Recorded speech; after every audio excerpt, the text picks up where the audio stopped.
복된 주 우리에게 주신 하나님의 말씀은 느헤미야 1장 4절에서 11절의 말씀입니다. 구약성경 727면에 있습니다. 구약성경 727면에 있는 느헤미야 1장 4절에서 11절의 말씀, 이제 하나님의 말씀을 봉독해 드립니다. 내가 이 말을 듣고 앉아서 울고 수일 동안 슬퍼하며 하늘의 하나님 앞에 금식하며 기도하여 이르되, 하늘의 하나님 여호와 크신 크고 두려우신 하나님이여, 주를 사랑하고 주의 계명을 지키는 자에게 언약을 지키시며 긍휼을 베푸시는 주여 간구하나이다.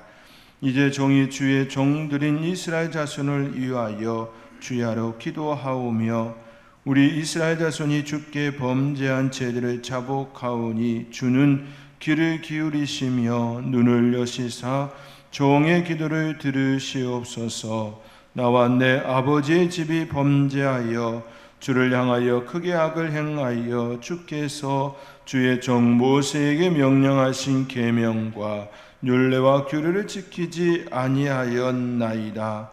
옛적에 주께서 주의 종 모세에게 명령하여 이르시되, 만일 너희가 범죄하면 내가 너희를 여러 나라 가운데 흩을 것이요, 만일 내게로 돌아와 내 계명을 지켜 행하면 너희 쫓긴 자가 하늘의 끝에 있을지라도 내가 거기서부터 그들을 모아 내 이름을 두려고 택한 곳에 돌아오게 하리라 하신 말씀을 이제 청하건대 기억하옵소서. 이들은 주께서 일찍이 큰 권능과 강한 손으로 구속하신 주의 종들이요 주의 백성이니이다. 주여 구하오니 귀를 기울이사 종의 기도와 주의 이름을 경외하시기를 기뻐하는 종들의 기도를 들으시고, 오늘 종이 형통하여 이 사람들 앞에서 은혜를 입게 하옵소서 하였나니 그때에 내가 왕의 술 간원이 되었느니라. 아멘. 2025년 선들교회 표현은 구하라 찾으라 문을 두드리라 입니다. 이를 한마디로 표현하면 하나님께 구하라, 하나님께 기도하라 입니다. 올해 표와 같이 살기 위하여 기도하는 사람들의 모습들을 말씀을 통하여 묵상하고 또 묵상하고 있습니다. 지난 주간에도 가을 특별 새벽 기도를 통하여 예수님의 기도, 바울의 기도, 요한의 기도, 베드로의 기도, 또 주의 형제 야고보의 기도를 함께 나누었습니다. 기도하는 것도 받은 은사대로 성향대로 하고 있음도 보았습니다.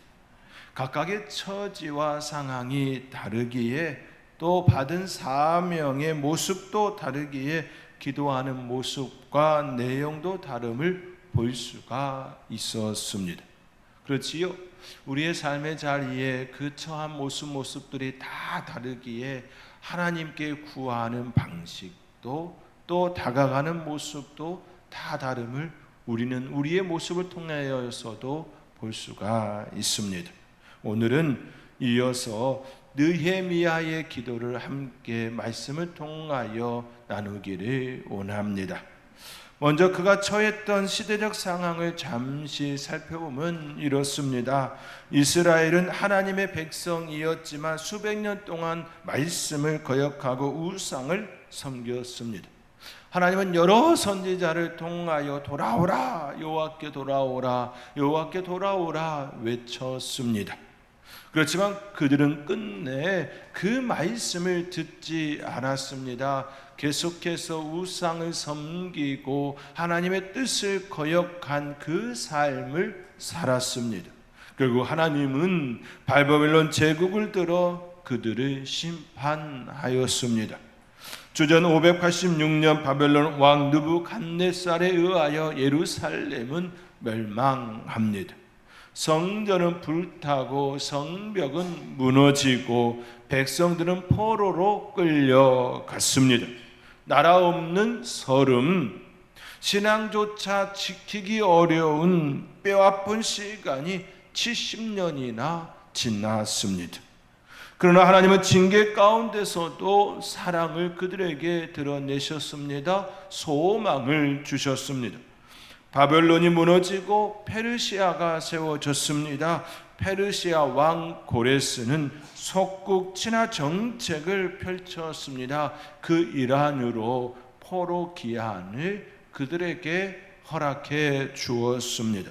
그래서 세 차례에 걸쳐서 포로 기한이 일어납니다. 첫 번째 포로 기한은 스룹바벨이 중심이 되었고 그는 무너진 성전을 재건합니다. 두 번째 포로 기한은 에스라가 중심이 되었으며 그는 말씀을 중심으로 이스라엘을 회복시키는 그 일을 행하였습니다.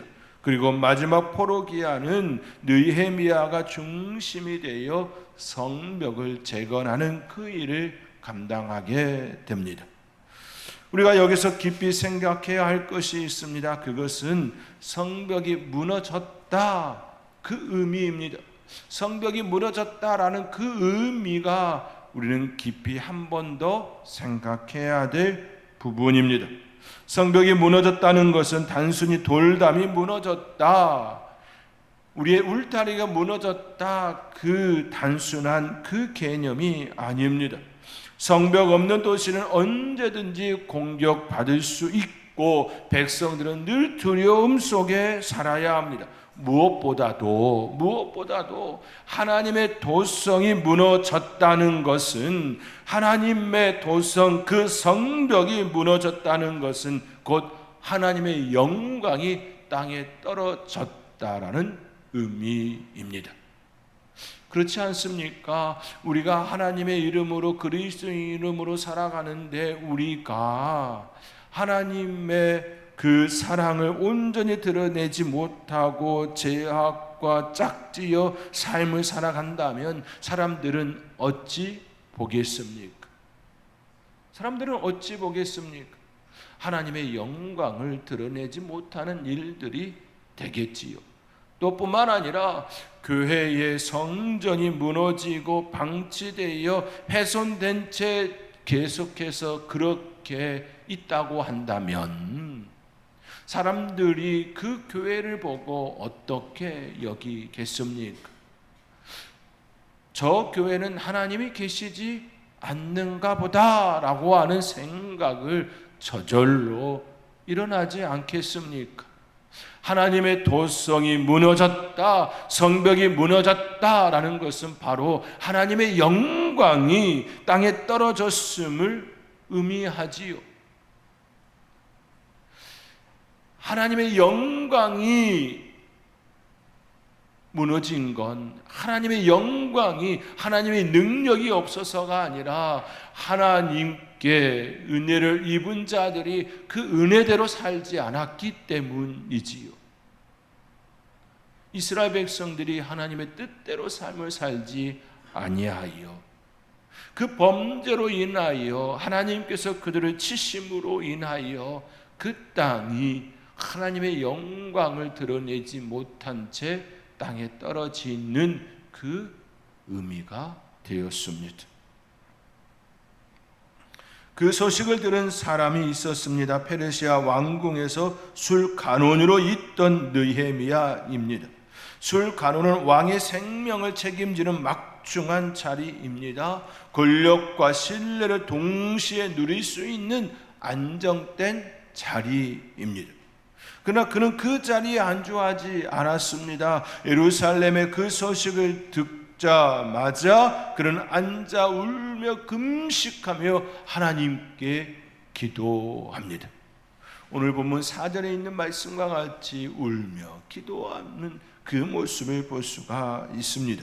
오늘 우리의 삶에도 무너진 성벽 같은 현실들이 있습니다. 가정이 깨어지고 신앙이 흔들리며 교회가 상처받고 사회가 혼란스러운 모습들, 그 모습들 말입니다. 그러한 그때 이러한 현실 앞에 우리가 해야 할 일은 무엇일까요? 그러한 일이 우리 앞에 성벽이 무너짐과 같은 그 일들이 우리 앞에 일어났다면 그때 우리는 무엇을 취해야 할까요? 그 첫걸음은 바로 기도이어야 합니다. 신앙인에게 있어서 가장 먼저는 기도이어야 합니다. 기도한다는 것은 나 자신을 하나님 앞에 고백하는 행위입니다. 내 자신을 고백하는 행위입니다. 하나님, 내가 이렇습니다 라고 하는 고백이지요. 더 나아가 하나님의 개입이 없이는 이 현실에서 벗어날 수 없음을 알고 하나님의 도우심을 인정하는 것이기 때문입니다. 기도한다는 것은 하나님의 도우심 없이는 내가 이 현실에서 벗어날 수 없습니다. 하나님, 나와 함께하여 주시옵소서. 나는 할 수 없습니다. 하나님, 나와 함께 하시면 이 일을 감당할 수 있습니다. 하나님의 개입을 의미합니다. 1907년 평양 대부흥 길선주 장로의 고백에서 시작되었습니다. 내가 아간입니다. 내가 내 친구의 돈을 훔쳤습니다. 그의 눈물의 고백이 불길처럼 번져 민족적 회개와 부흥이 시작되었습니다. 한 사람의 기도가 무너진 민족의 신앙을 다시 세우는 불씨가 되었던 것이지요. 느헤미야, 그때 바로 이러한 역사적 배경을 가지고 있는 그때 느헤미야는 하나님께 무릎을 꿇고 기도합니다. 오늘 본문 5절의 말씀입니다. 우리 함께 오늘 본문 5절의 말씀 함께 읽겠습니다. 이르되 하늘의 하나님 여호와 크고 두려우신 하나님이여, 주를 사랑하고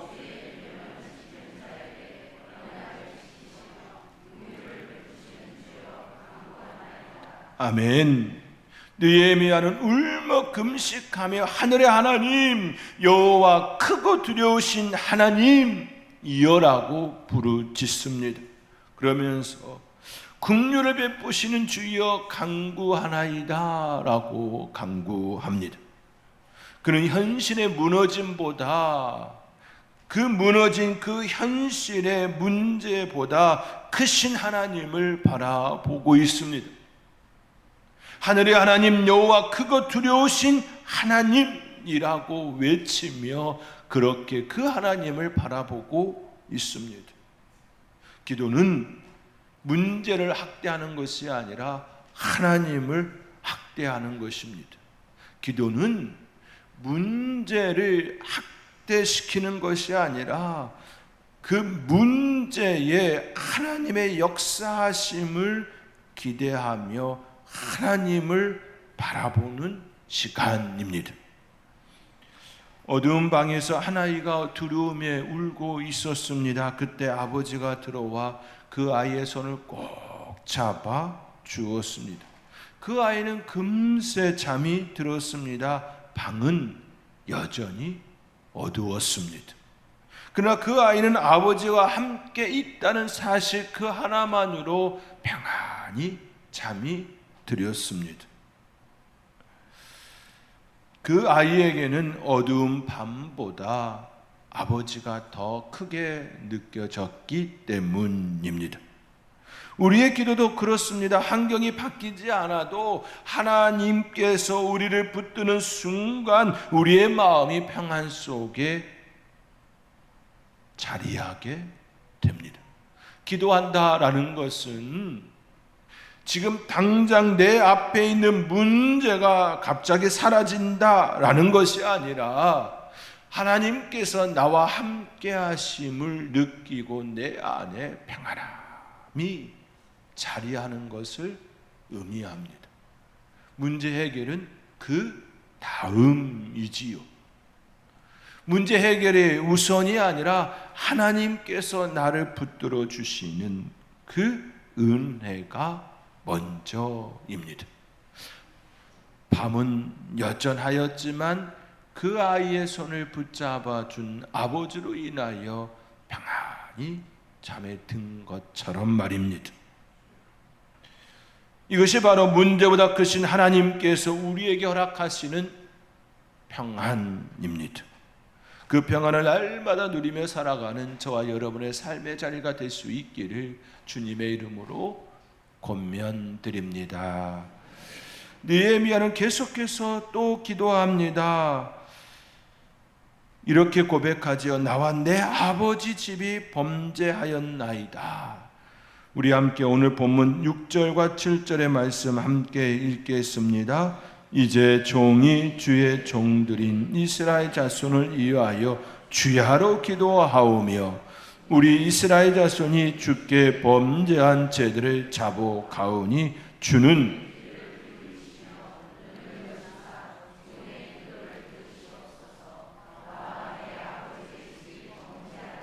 주를 향하여 크게 악을 행하여 주께서 주의 종 모세에게 명령하신 계명과 율례와 규례를 지키지 아니하였나이다. 아멘. 방금 읽은 말씀과 같이 느헤미야는 내 잘못이 아닙니다 라고 하지 않습니다. 오히려 나와 내 아버지의 집이 범죄하여 주를 향하여 크게 악을 행하였다 고백합니다. 그는 왜 이처럼 고백하고 있습니까? 그는 나라 잃은 슬픔 가운데 태어난 이입니다. 태어나 보니 나라를 잃은 자였지요. 슬픔 중에 있습니다. 그 가운데서도 하나님의 나라의 백성이라고 하는 그 정체성을 가지려 부단히 애쓰고 애쓰는 자가 느헤미야였습니다. 그런데 그는 나와 내 아버지의 집, 나와 아버지의 집이 범죄하였다라고 고백합니다. 왜? 그는 자신 때문에 이스라엘이 멸망하지도 않았음에도 불구하고 또 특히나 이미 나라 잃은 슬픔 포로의 그 삶의 자리에 있는 그가 이와 같이 자신의 죄를 고백하고 있는 것일까요? 그는 민족의 죄와 자신을 분리하지 않았기 때문입니다. 공동체의 죄를 자기의 죄로 끊어 안았기 때문이지요. 왜 그랬을까요? 첫째로 하나님의 백성은 한 몸이기 때문입니다. 여호수아 7장에 아간 한 사람의 죄를 지었지만 온 이스라엘이 아이성 전투에서 패하였습니다. 아이라고 하는 그 말처럼 작다라는 의미입니다. 여리고성에 비하면 너무나도 작은 아이성이었지요. 그리하여 여호수아에게 다 올라갈 것이 아니라 조금 올라가도 충분히 이길 수 있다라고 얘기했고 올라갔지만 패하였습니다.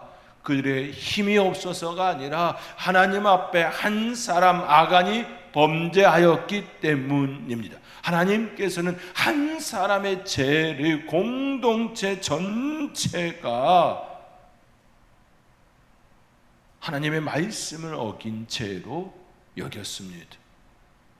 하나의 공동체로 보았기 때문이지요. 둘째, 참된 회개는 남의 탓이 아니라 나의 책임을 인정하는 것이기 때문입니다. 다니엘 9장에서 다니엘은 의로운 사람이었지만 우리가 범죄하였나이다 라고 고백했습니다. 그 또한 포로로 끌려간 자 아닙니까? 뜻을 정하여 우상에 드려진 고기를 먹지 않겠노라고 결단하며 그렇게 기도하며 감당했던 그였습니다. 하나님께 지혜를 구하며 은혜를 구하였던 그였습니다. 그가 범죄하였으면 얼마나 범죄하였겠습니까? 그러나 그는 우리가 범죄하였나이다 라고 고백을 합니다. 에스라도 백성의 죄를 자신의 죄처럼 고백했습니다. 어느 목회자가 교회에 어려움을 두고 이렇게 기도합니다. 하나님, 저의 부족함을 용서해 주십시오. 저의 영성이 메말랐나이다. 나를 불쌍히 여겨 주옵소서라고. 그 교회의 어려움이 그 목회자 한 사람 때문이었겠습니까? 아니지요. 그렇지 않았을 겁니다. 그럼에도 불구하고 그 목회자는 자신을 용서해달라고, 불쌍히 여겨달라고, 자신의 영성이 메말란 나이다라고 하나님 앞에 구하였습니다. 참된 회개는 남의 탓이 아니라 내가 짊어져야 할 그 짐을 생각하는 것이지요. 그것을 인정하는 것으로부터 시작이 됩니다. 느헤미야는 나와 아버지의 죄라 고백합니다. 그리고 한 걸음 더 나아가 하나님의 말씀을 붙잡아 기도합니다. 오늘 본문 8절과 9절의 말씀입니다. 우리 함께 8절 9절의 말씀 함께 읽겠습니다. 옛적에 주께서 주의 종 모세에게 명령하여 이르시되 만일 너희가 범죄하면 내가 너희를 여러 나라 가운데 흩을 것이요 만일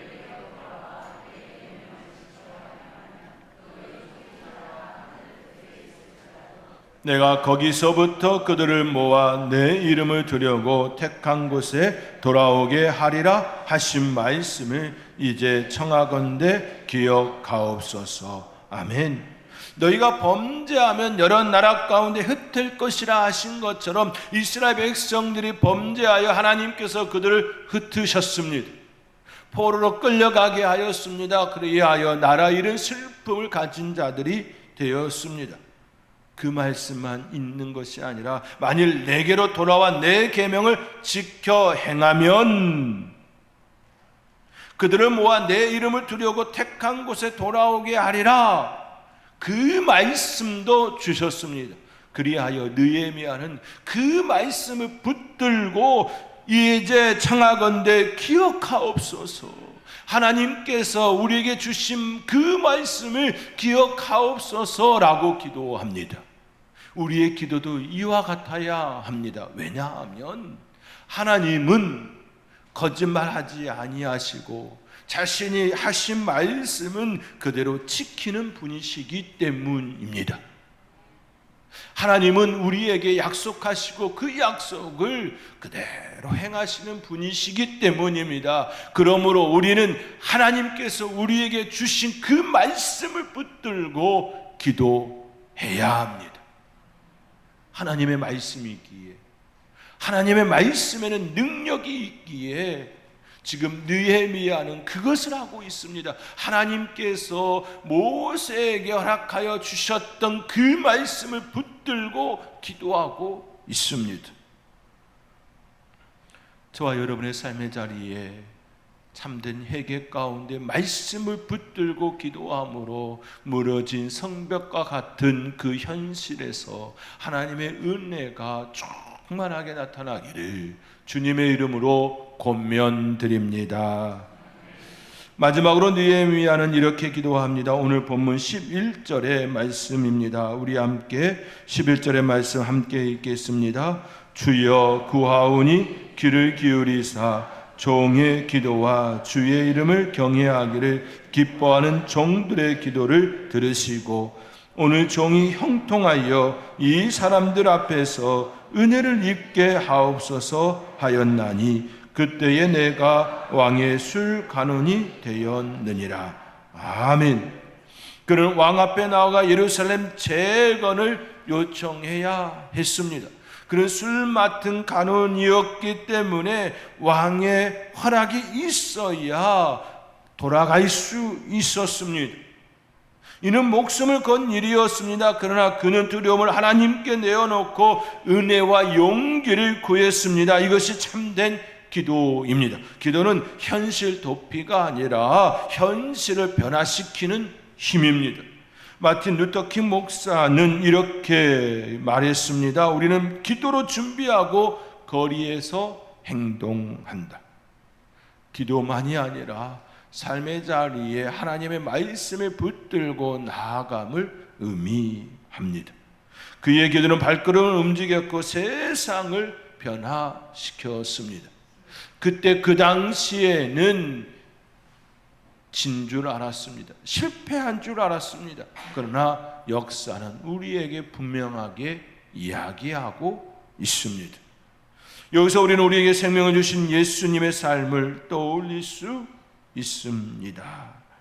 하나님, 우리의 삶의 자리에 예수님께서 기도하시고 십자가의 길로 나아감과 같이 기도와 삶이 분리가 아니라 하나로 연결되어짐과 같이 우리의 기도도 우리의 삶의 자리에 하나님께서 바라시는 그 행동으로 나아가야 합니다. 예수님께서 겟세마네 동산에서 땀방울이 핏방울 되도록 기도하셨습니다. 아버지여, 할만하시거든 이 잔을 내게서 지나가게 하옵소서. 그러나 내 온대로 마시옵고 아버지의 온대로 하옵소서 기도하였습니다. 그리고 아버지의 뜻대로 십자가의 길을 걸었습니다. 기도로 끝나는 것이 아니라 하나님의 뜻을 붙잡고 삶으로 나아가는 그 자리까지 나아가야 함을 우리에게 보여주었습니다. 느헤미야도 하나님께 금식하며 기도하며 구하였고 그것을 가지고 행동으로 나아감이 되었습니다. 그리하여 성벽을 재건하는 그 일을 감당함이 되었습니다. 사랑하는 성도 여러분, 느헤미야는 우리에게 이와 같이 기도의 본을 보여주었습니다. 먼저 그는 문제보다 크신 하나님을 바라보라고 우리에게 이야기를 건넵니다. 그리고 죄를 고백하고 말씀을 붙드는 자가 되어라라고 말씀합니다. 그리고 기도한 이후 하나님의 뜻대로 행동하는 자, 행동으로까지 나아가기를 우리에게 말씀합니다. 그 기도가 성벽을 재건하는 하나님의 영광을 올려드리는 세우는 그 일이 되었습니다. 사랑하는 성도 여러분, 느헤미야의 그 기도와 같이 우리의 삶도 그 은혜를 따라 하나님의 영광을 드러내는 아름다운 삶의 발자취가 될 수 있기를 주님의 이름으로 축원드립니다. 기도합니다. 사랑의 하나님, 감사합니다. 느헤미야 기도를 통하여 또